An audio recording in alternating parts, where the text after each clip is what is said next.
Okay, hey guys, it's a new day, not different day. It's a new day, new grace, new favor, new guest. But in case you're just new to this channel, please guys, remember to subscribe. I'm super duper excited for this interview because I waited for 2 years to have it. Not that I was just patient sitting, say, okay, I'm going to, no, let's wait for time to pass. No, I kept on hitting him up. Can we have this interview? No, Edna, let's wait for the right time. Guess what? The time is here. The time is now. I'm talking about the one and only. Okay, thugga! Hi. How you doing? I'm good. How you doing? I'm excited. You can tell from the vibe. Finally. How's it going, man? It's wonderful. Yeah, it's going really well. Mwishile langa first. How many are you? Yeah, ndineka to the bank. That's a nice one. I don't want to, my bemba is terrible. Have you noticed that? Yep. Wow. Okay, now that makes sense. So today, this morning, I was having, flashbacks of the Wiz House days. Do you have such memories as well? Yeah, I do. Like, off screen we were just talking about how we have known each other 8 years about now, and time flies. I do go back to those days. They taught me a lot. A lot about work ethic, about performance, about acquaintanceship, friendship, life, just a lot. Nice. Yeah. I was talking to Bravo the other day. He came for an interview at my workplace, and I asked him to say, how do you feel when every interviewer before they start the interview asks you about ZMB? Like, how does that make you feel as well? So I mean, it's a part of my history that I can't erase. True. So I'm not going to go around telling people, don't ask me about ZMB. I mean, it's there. That's why I'm sitting here right now. I'm open to talking about it and breezing past it. Yeah. I get it. So let's take it back, like where it all started, ZMB. How's life after ZMB for you? Oh, life after ZMB has been good. Yeah. Are you still affiliated with Lota House? Yeah, I mean, I'm recording my album. Most of my album is being done with Mag 44. So. Oh, yeah, nice. And why did you decide to give us the first single produced by Dida? Man, did you hear that beat? Oh, hey! Yeah. Oh my God! I was supposed to drop that song a couple of years ago, but the time wasn't right. So I waited and I waited and I waited. And when I felt in my spirit that, okay, let's go time. This is the time. Yeah. Nice. Before we actually get to the music, let's talk about when you put it out on social media to say, I have finally submitted my life to Christ. What did it take for you to actually put it out there, or just for you to submit your life to Christ? It was a lot of thought went into it, and walking away from something that was ripe at the time,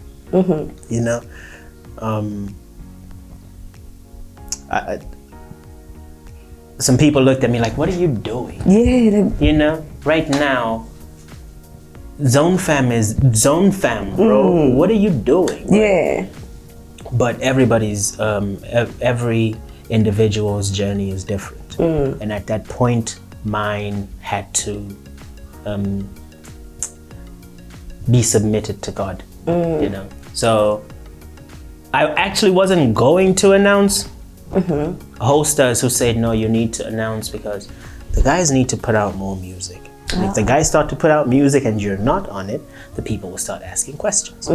So for me, I was just going to start putting out music and just different subject matter. Yeah. But Duncan suggested that we announce, and that's what happened. And it just so happened that it was April Fool's, I think, that day. So. Yes, and people were like, no, probably they'll just come back and say, "No, guys, we fooled you. Yeah. Team is, you know." And how does that line make you feel? Like, I'm still on the same team, Sinika Mapali Thugga. I mean, it's just cool. You know, it's cool. Shout out to Slap. That's my brother right there. Yeah. Like, I was really taken aback. I was one of the people that was taken aback when you said, wait, this guy is really talented. And not that singing for God is going to like deter you or deter your fans from listening to your music. But then I'm like, he's announced this, but I'm still listening to Team on Cyphers and on R&B tracks. So now I'm confused. I'm like, what direction are you taking in terms of your music as well? I am going out to preach the gospel. That's what I'm doing. I'm actively going out. Some people, when some people, the only church that will ever meet is you. Right? So, and there's some people that would never listen to me, but they'll listen to Slap. There's people that'll never listen to me, but they'll listen to so-and-so.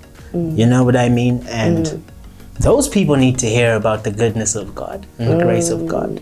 You know, so if we agree, myself and the fellow artists on the song, I come and I don't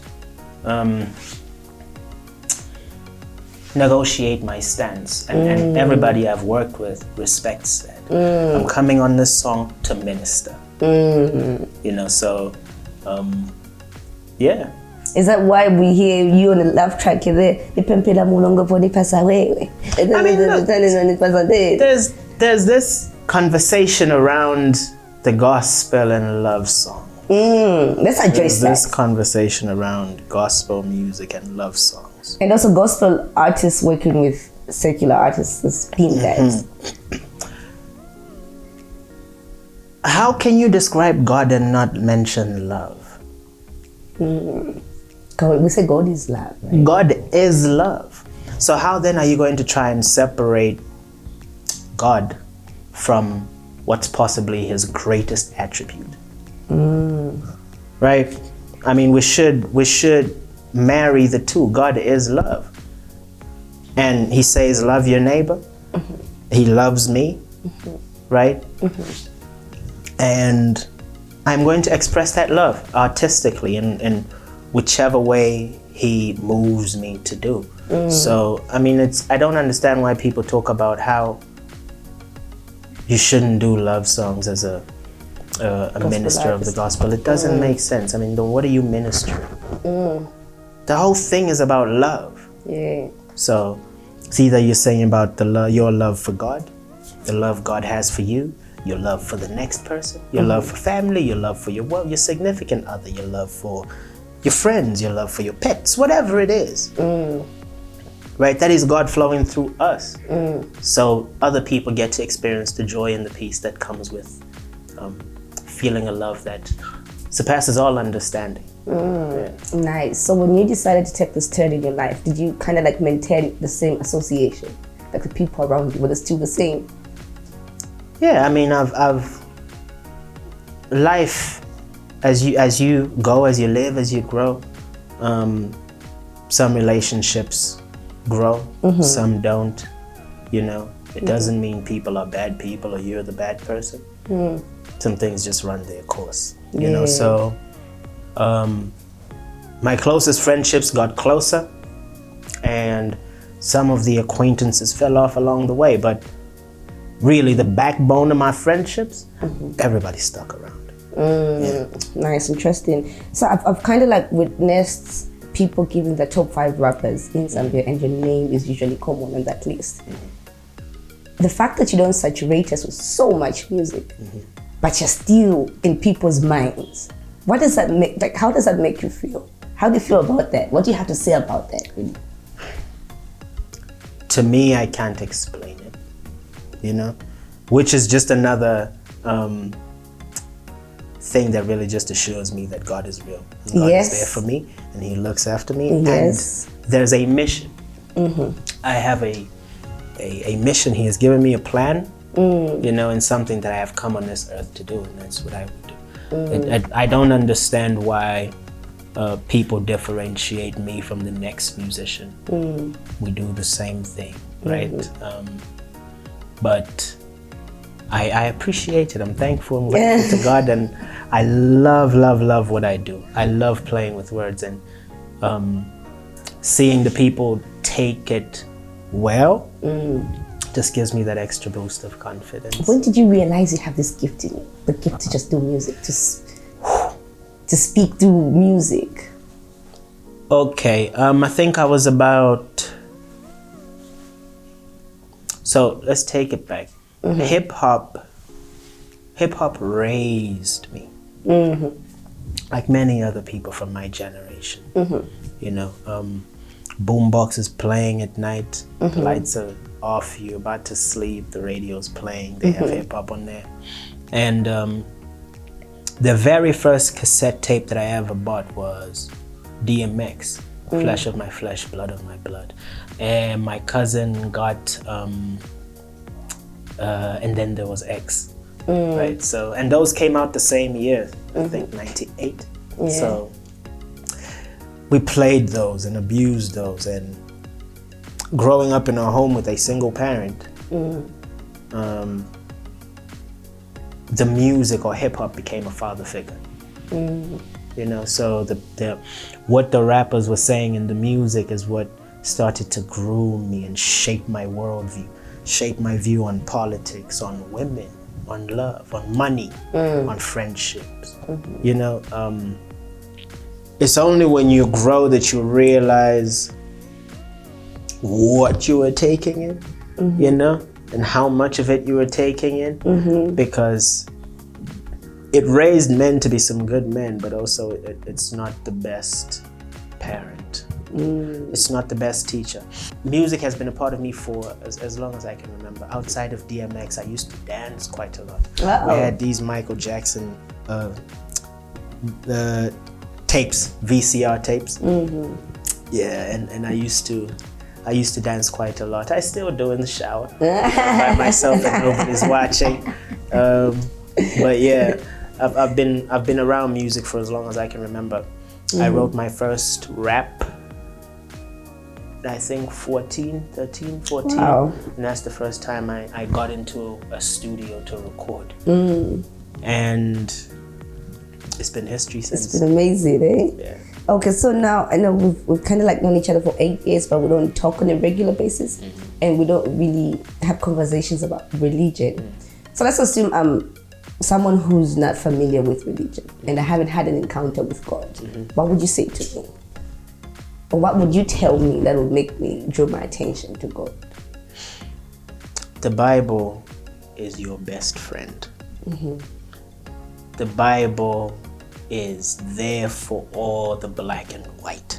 You know, there's a man I listened to, Dr. Darius Daniels. He said, you have the Bible for the black and white, and you have the Holy Spirit for the gray. You know, so your Bible is your friend, and build your relationship with God on your own. You need community, you need godly community, but let God speak to you. And he can speak to you through his word. He speaks to you through his word, through people. But what I've found to be a problem with religion these days is the tenets of religion. Right? So the word is supposed to govern doctrine. Doctrine shouldn't govern the word, but that's what's happening these days. You know, you find the Bible says to do A, this religious structure say we don't do A because our laws and our rules that we have set to set us apart from the next religious group say we shouldn't do so and so. But then so then who are you submitting to ultimately? Are you submitting to the word, or are you submitting to the doctrines that have been made by man? You know, and you have people falling into it, and that's why most people just go to church. Kuchongeza. Kuchongeza. You know, people don't go to church. I promise you, it's and because it was me. People go to church not because they love God, but because they don't want to go to hell. And that's because, for the most part, the church has taught about hell and about how God is this authoritative, like tyrant figure of like, if you don't tithe, you're going to hell. Yeah. You know, if you say this and that, you're going to hell. If you do this, you're going to hell. But Jesus died for every sin 2,000 years ago. Every sin. This is the ones you committed, ones you're committing now, and ones you will commit. And he died for everybody's sin, not just the people in the church. Yeah. This is everybody's sin. The person you see in the bar, the person you see in the club, the person you see on the pulpit, everybody's sin, and he loves us all the same. So just I don't like how religion makes church a fan club, you know, like a closed group of like, oh, so we're saved and this is what we're gonna do and we're gonna keep to ourselves. You know, then who are you ministering to? Yeah, I like what you say, because it's one of the reasons why certain people tend to shy away from religion and God. So, like, how do you think the modern society views God? Really? Like he is this figure of judgment. And that's because the religion has branded him that way. God is love. Are you telling me someone's going to send his son to come and die for you only to want to take you to hell? Make it make sense. You know, it doesn't add up at all. You know, and I think we need to change how we present God to people. It's very important because people feel like, oh, so God's going, I can't even walk into church, you know, because God is going to strike me and I'm just going to evaporate as soon as I walk into the church. Or the people in the church won't be very welcoming to me because I smell like booze.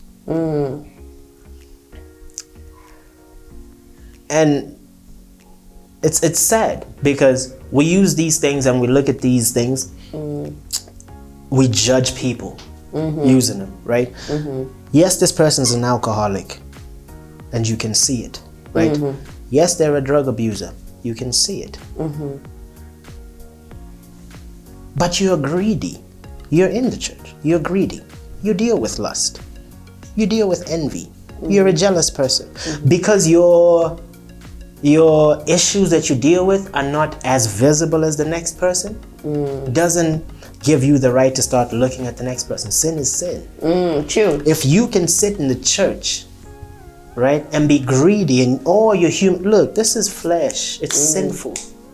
And this is why Jesus died for the sins that you will commit. We are saved by grace through faith. If you keep cultivating your faith, on your own you think, maybe I should put the bottle down now. As you grow in relationship with God. Christianity is meant to be enjoyed, not endured. You know, it's not like, I'm about to be born again now. Oh, I have to give up this life. Then you hold your head. Man, I'm about to be a loser. It's about to be boring. No, that's not it. You know, I'm just, people want to control the narrative because it gives them power. Yeah, true. And I like the fact that you gave an example using alcohol, because it was leading me to my next question. People tend or seem to judge people that abuse alcohol. So, like, in your own opinion, would you consider drinking alcohol a sin?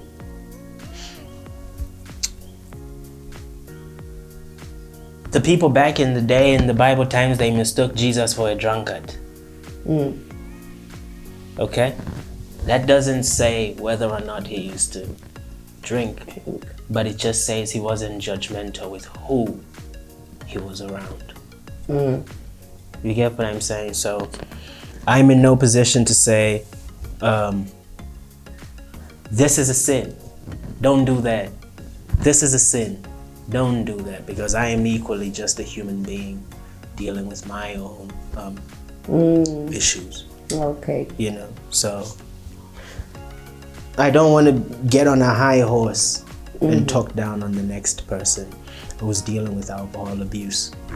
You know, because say I'm dealing with, I don't know, greed in that season, and I look at someone who's drunk and I judge them. From what stance? Yeah.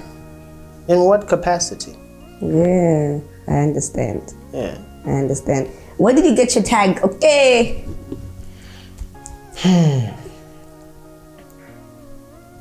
I think I was recording once 2010. We must have been recording, I was recording my first EP October 28, 2010. And Hypnosis.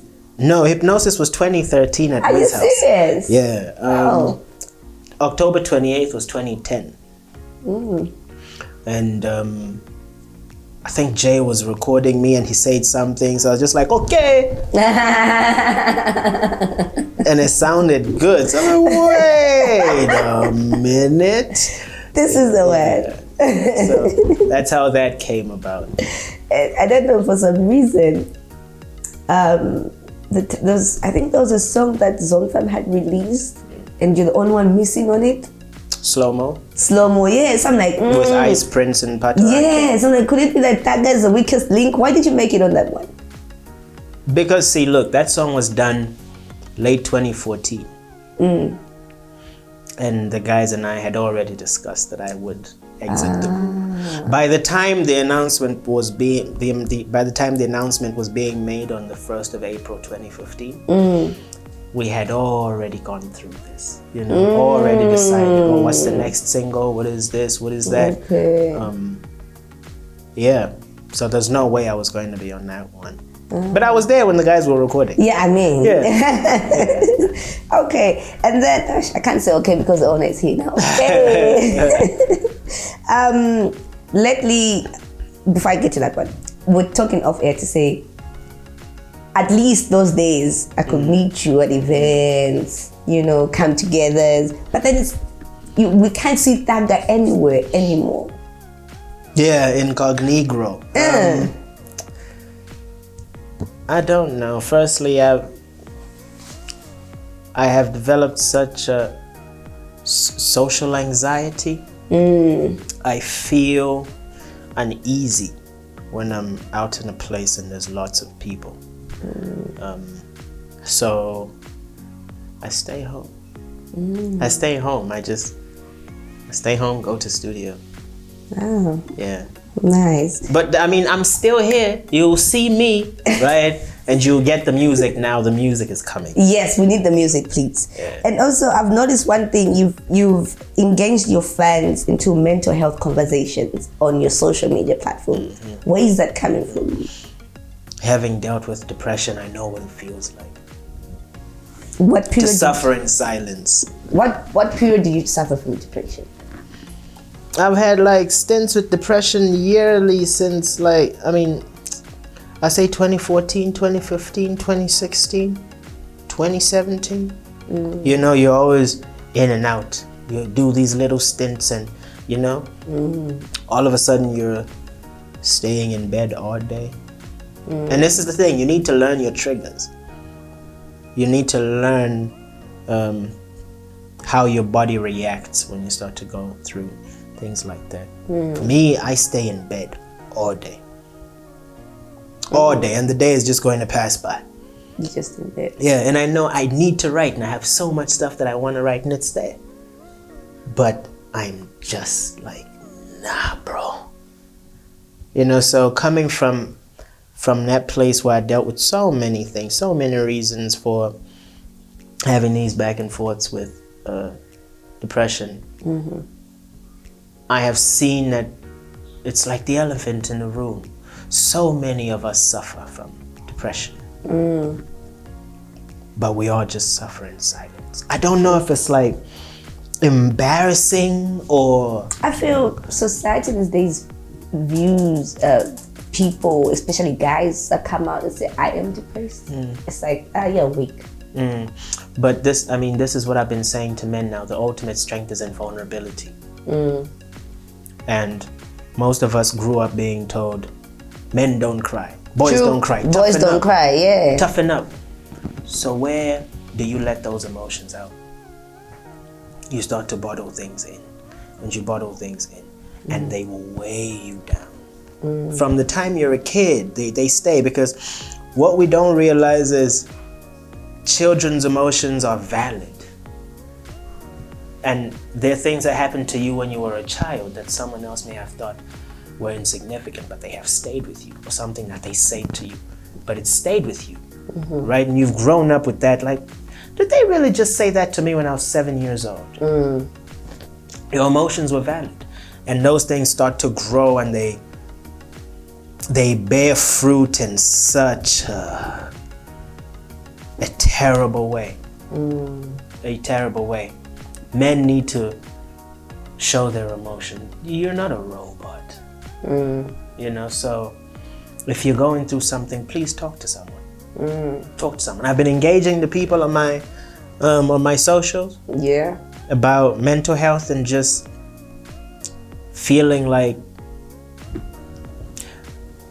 there's this idea that people who are public figures in one form or another don't experience the same human experiences as a regular person. The regular person, but it's the same. In fact, it's worse, because my privacy is gone. What apart from privacy, what makes it worse for you guys? For me, just feeling like I'm being pressured, like everything that, and I appreciate it. I love it so much that the people want to hear so much, and that they consider me in the light which they do. But it also makes me very unstable, because even if I want to just write music, people will start to look at it and analyze it. Or is there a metaphor here? How are these words being played with? Or where's the punchline, and where's the, you know? And as a person, for me, it gives me a hard time to really just fully express myself in the way that I want to. Because the people who receive the music just want to hand pick, where's the punchline? Okay, where's the metaphor? Who's it throwing jabs at? Yeah. Take it like the body of work that it is, you know. So it's a lot. Firstly, you don't have your privacy. And then you don't have the freedom to create. You know, it's a lot. There's so many things that come with being a creative person and a public figure. Yeah, but for the most part, really, just you want to be a human being. You want to be a person. You know, and people think like that doesn't happen down here, but it does. You don't have your privacy; it's stripped from you. You know, and that's why I stay home, because there I can have my privacy. And I go to studio, you know. Yeah. Is that how you manage to overcome your depression? Through music, just staying? Godly community. Godly community. Godly community. You need people. You need people. I have friends who are therapists. I have friends who are pastors. I have, you know, friends who are just my rocks. Okay, now let's talk about the music. You hinted to say the album is ready. It's almost ready, yes. But now let's talk about this. Let's concentrate on your single, Mwishile Banga. Is it on the album? Yes. It is. Yes, it is. Why did you seem like you're doubting? Like, yes, it is. Because I have so much music that I have recorded that I could just decide to not put it on the album to make space for another song. Oh, why are you holding on to so much music? Because the time wasn't right. And I mean, it's, this is how I'll explain it. God tells you when the time's right. Okay. He will tell you when the time is right. And it wasn't time. There's some times when I thought, oh, this is the time now. You know? But then he's like, so I don't know, meaning I probably needed to learn something or grow in an area or... How long did it take you to put out Mushide Rang? I think I had that song for a total number of like 5 years, 4 or 5 years. Wow. Yeah. Good music never dies, eh? No, it never dies. I recorded it on another beat. Dida sent me a beat. And it was banging. EDM type of beats. No, this one was like marching band trumpet type. With the 808 hitting and it was crazy. So I recorded and we shelved the song. Right? Because I'm like, God, I want to put out music. I think it's time. Yoo-hoo, just remember me, you know.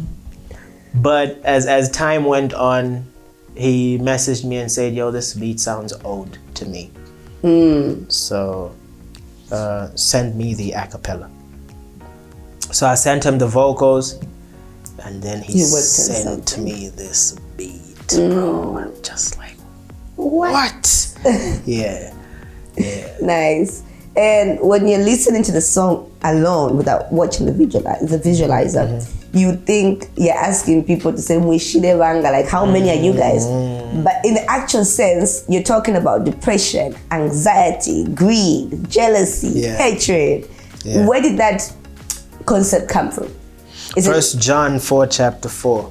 The moral of it really is greater is he who is in you than he who is in the world. Okay. There's every single day that you wake up, you're going to be faced with a difficulty just because you're a spirit driving this car made of flesh. And because this is sinful, there are things that are going to try and pull you back and there's some urges and things that the flesh has, right? So I wanted to address those issues and be like, look, whether it's, and I wrote the song while going through a little stint with depression, you know, so it's like whatever it is that I'm going through, the Bible tells me this. And there's not a single lie in that book. You know? So why am I out here worrying? Because that's not doing me any good. Worry never leads to anything positive. It just drains you. You know? So I mustered up that courage and I really just want for everybody to know that you have so much power in you. So much power in you. And the enemy tries to make people think that that's not real, or like Jesus is not real because it happened so long ago. It feels like a fake story. Yeah. You know, like it feels like something someone created. Why? Because it's been 2,000 plus years. But you need to understand that if you spoke with someone 1,500 years ago about Jesus, or even 1,800 years ago, it would still be fresh. Right? And they will explain it in detail. Sam and I were having this conversation yesterday. Like for instance, you have people like Michael Jackson. We experienced Michael Jackson in his glory, right? We were privileged enough to have Michael Jackson put out music during our time, or Tupac, or Biggie. But when I have this conversation with my niece, Michael Jackson is just some guy who existed long before her birth, bro. You know, and if you give it another 20 years, it starts to become a distant story. Yes. Then you come and ask someone 2,000 years from now about Michael Jackson, and it seems like a fake story. Like, oh, there's this guy who existed. Yeah, he was back. And white. like he was such an amazing talent and all of these things, it'll seem like a story from just another book. Do you have the album name already titled? Yeah, This Is Music. This is music. Yeah. Interesting. How many tracks should we expect? Huh. I'm not Features? I'm not at liberty to share that information yet, because the music is there. We just have to pick what's making the cut. Okay. Are you under new management And now? what isn't? Yes. Okay. Which is? Duncan's still part of my management, but then we have other people as well that are handling different things. There's someone handling corporate branding, there's somebody else handling distribution, somebody else is handling social media, and things like that. Yeah, so that I have like a team. Okay, nice. So team has a team. So I mean, like, you've been signed to a record label, one of the biggest record labels by then. I'm not really sure if it's still Taurus Music. Yes. And it looks like now this is when record labels in Zambia are becoming like a hot cake. Should we expect you joining any of these record labels that are emerging now? I don't know. Maybe, maybe not. You know, I'm just sometimes, and it's hard. Sometimes you want to make decisions that for your betterment, physical betterment, or what seems like physical betterment, right? Oh man, I need to get into this deal because my distribution is going to be sorted and this and that, and this, right? But I only see what's happening now, right in this minute. I don't even know what's going to happen 5 minutes from now. It's TI. You know what I mean? But I have submitted entirely to the one who stands outside of time. You know? So it may seem like a good idea to me, but he's looking at 5-10 years from now. And he's looking at even 2 years from now. And he'll say, not that. Even months from now. Yeah, don't take it. And imagine you're looking at a bag full of cash. And you're like, and then he tells you don't take it. You get what I'm saying? Yeah. So it's building that muscle. I don't know. Okay. I don't know. Before I can make any decision, I have to pray about it and fast and hear what God has to say. If it's good, then we go. If it's not, then we don't. Alrighty. Thank you so much, guys, for watching. We are nothing without you. If you haven't subscribed, please subscribe. Leave a comment. Share this video. Let us know who do you want to see next. Anything's possible. I've never got any other people's spirit. Till next time.